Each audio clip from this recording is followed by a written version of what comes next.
Hey guys, it's Jessica here, and it is June already, guys. I feel like 2023 has just begun like yesterday or something, but we're already halfway throughout the year. Every year, the month of June is celebrated as the Pride Month globally, and it is the time when the LGBTQIA+ community come together to celebrate their identities, advocate for rights, and promote equality and diversity. So the history of Pride Month celebration worldwide dates back to the Stonewall riots that took place in June 1969 in New York City, USA. These riots were a series of demonstrations by the LGBTQIA community in response to a police raid on the Stonewall in a popular gay bar in Greenwich Village. So this riot lasted for several days, and it's also what sparked the beginning of LGBTQIA+ rights movement. In 1970, the first Pride Parade was held in New York City to commemorate the first anniversary of the Stonewall riots. And this parade marked as the beginning of the Pride Month that we celebrate every June now each year. So Pride Month, to start off, is a concept that I only got to learn in the Philippines. So in Korea, I never knew about what Pride Month was. So you might ask, does that mean that Korea does not celebrate Pride Month? And I don't think Korea celebrates Pride Month as hugely as they do in the Philippines or in the US. And now let's begin to talk about how and when the Pride Month started in the Philippines. In the Philippines, the Pride Month celebration has also become a very important event. The first Pride March in the Philippines was held in 1994 in Quezon City, and it was organized by a group of activists from Progressive Organization of Gays. Only 50 people joined and marched from Quezon Boulevard to Quezon Memorial Circle. Since then, the Pride March has grown in size and importance, with more and more people attending each year. So I know now Pride Month March is really a big thing, like celebrities come. So now I know I keep saying LGBTQIA, so who are they exactly? I know you guys can get confused with this because I do as well, so define what is LGBTQAI. Oh my god, did I keep saying IA? So it's an acronym that stands for lesbian, gay, bisexual, transgender, queer, asexual, and intersex. So I know all of you are familiar with the LGBT. Queer is a term that is used by some people to describe their sexual orientation, and it is often used as an umbrella term for the LGBTQAI+ community. Asexual refers to individuals who do not experience sexual attraction to others. And intersex refers to individuals who are born with reproductive and sexual anatomy that does not fit typical male or female classifications. So now let's dive deeper into the topic with the question, how the story of gay or cross-dressers started in the Philippines. History of homosexuality in the Philippines is deeply rooted in its pre-colonial period. So before the arrival of Spanish, the concept of gender and sexuality in indigenous Filipino cultures was very diverse and multifaceted. So as I mentioned also in my Women's Day celebration video, during the pre-colonial period, Filipino women held powerful roles in the society, often seen as equal to men, and there was an acceptance for gender cross-dressers. So these individuals, known as baybaylans, were respected in their communities for their spiritual and healing abilities. So to acquire the role as a baybaylan, there also existed other local men who dressed and acted like women. And these people were called bayogluin, bayok, or agi-ngin.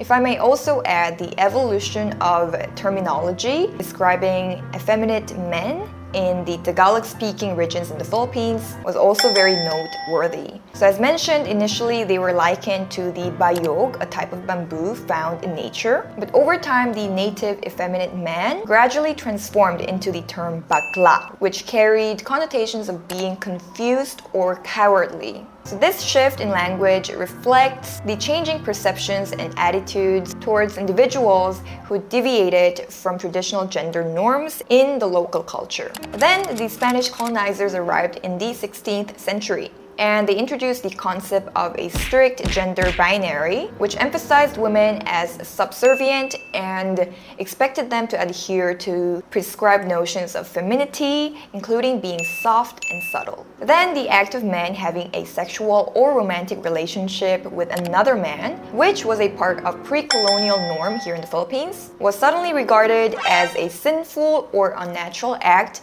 against the Spanish-imposed religion of Christianity.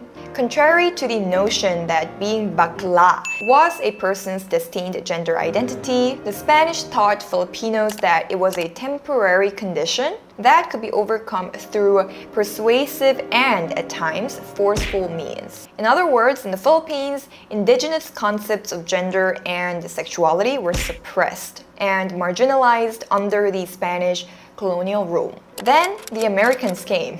What a shift, right? From a very rigid, the very conservative notion from the Spaniards to American. So the Americans' educational system introduced progressive ideas and social sciences that explored human gender and sexuality.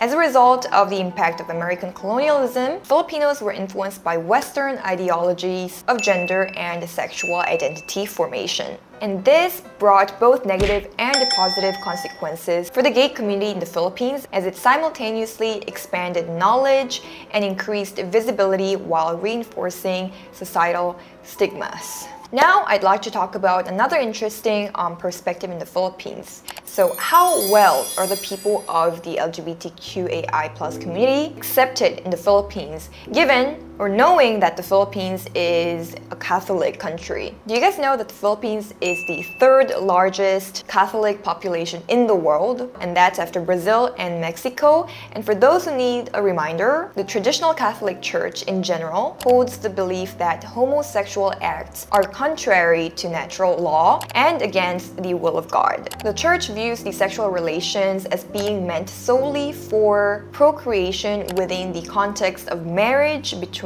a man and woman. So, how did the acceptance happen in the Philippines? First of all, it could be the diversity. The acceptance of LGBTQAI+ individuals in the Philippines is a complex issue, and it cannot be attributed solely to the country's Catholic faith. The Philippines is a diverse country with many different cultural, religious, and social influences, which may have made people open to these differences. And then the next reason could be the strong advocacy presence and Western influence. So I guess it's really the strong presence of the LGBTQAI+ advocacy groups, which have worked to raise awareness about the issues faced by the community and promote acceptance and equality.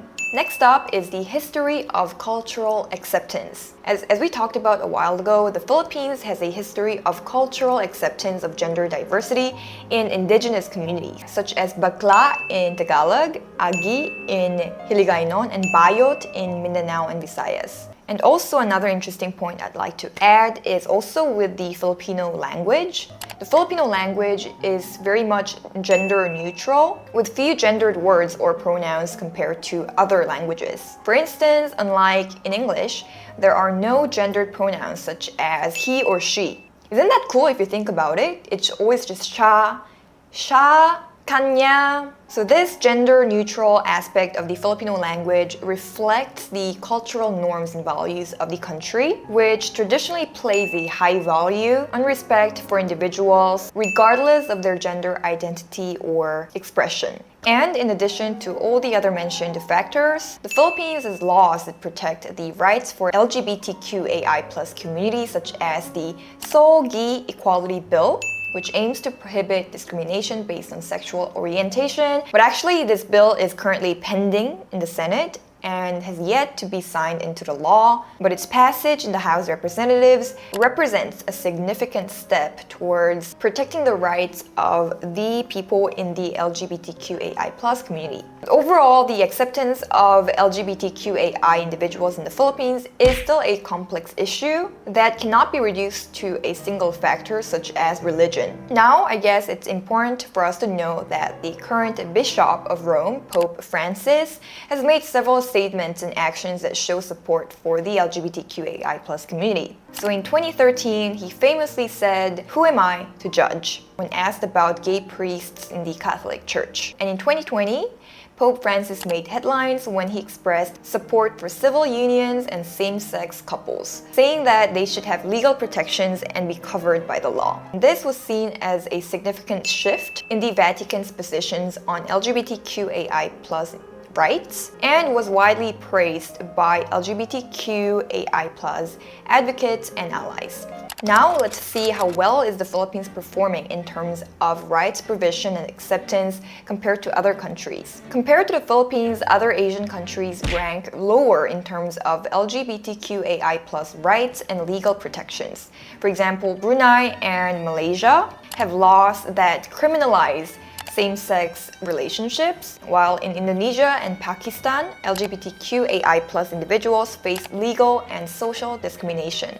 The Philippines is ranked second in Asia and 23rd globally in terms of legal protections for the LGBTQAI+ community. So here, I would like to bring in some story time. As I said a while ago, the Pride Month is only something I got to know in the Philippines. Moreover, the concept of gays, I only learned in the Philippines. I first came to the Philippines in 2009. Before that, like 10 years of my life, I never seen gay in my life. And I don't even know what gay is. Like, I don't know. Because Korea, I would say, is on the conservative side when it comes to the acceptance for, the LGBTQAI+ community. But when I first came to the Philippines, one of my English teachers was gay. I loved him. I still love him. And he was like one of the most fun teachers ever. I know there are also different terminologies like they use in the gay community that got like famous, like charot. And also it was a very common joke for people to like tease other boys as like gay. But it was done as if it's like so natural, like because in Korea, like the kids that age, they wouldn't be, are you gay? Are you gay? Maybe they don't even use the word gay, but they would be like, are you a girl? So thinking about it now, I'm actually very thankful that I came to the Philippines in that age to experience those in a positive way. Because if I grew up in Korea like all the way, and then like went to the US for the first time and like saw Pride Month, I'd be culture shocked, I feel like.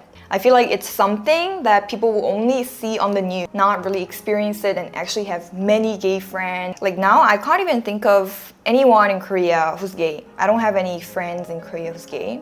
And in the Philippines, I have a lot. So in conclusion, the Pride Month celebration in the Philippines is an important event that provides opportunity for the LGBTQAI+ community and its allies to come together, celebrate their identities, and advocate for their rights. So yeah, every month there are different things to celebrate, different things to ponder upon, different things to just talk about, and I'm just really happy that we have this platform where we can talk about these topics. So I would love to know your thoughts on this, on the things I've talked about in the comments down below. And yeah, happy Pride Month, and I'll see you in my next video.